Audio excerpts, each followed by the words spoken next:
मंडल में जगती तल में सोती शांत सरोवर पर उस अमल कमलिनी दल में सौंदर्य गर्विता सरिता के अति विस्तृत वक्ष स्थल में धीर वीर गंभीर शिखर पर हिमगिरी अटल अचल में उत्ताल तरंगाघात प्रलय घन गर्जन जलधि प्रबल में क्षिति में जल में नभ में अनिल अनल में सिर्फ एक अव्यक्त शब्द सा चुप चुप चुप है गूंज रहा सब कहीं और क्या है कुछ नहीं।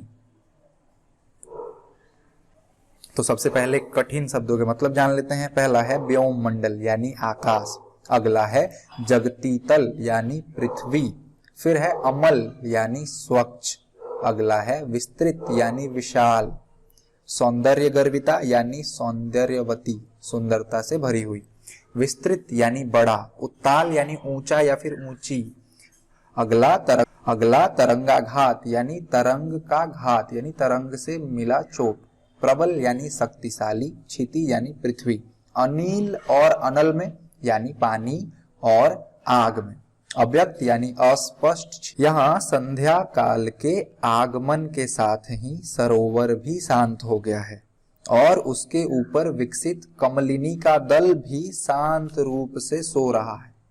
इस प्रकार बहती हुई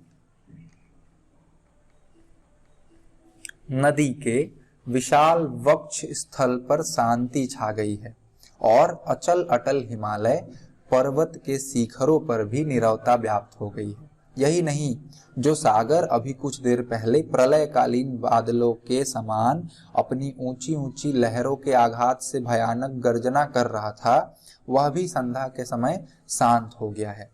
इस नीरवता को देखकर मानो लगता है कि पृथ्वी पर, जल में, आकाश में, वायु में, अग्नि में, सर्वत्र हर जगह मौन गुंजायमान हो रहा है। सब में केवल एक ही अव्यक्त शब्द सा गूंज रहा है। इस नीरव मौन के अतिरिक्त और कुछ भी सुनाई नहीं दे रहा है।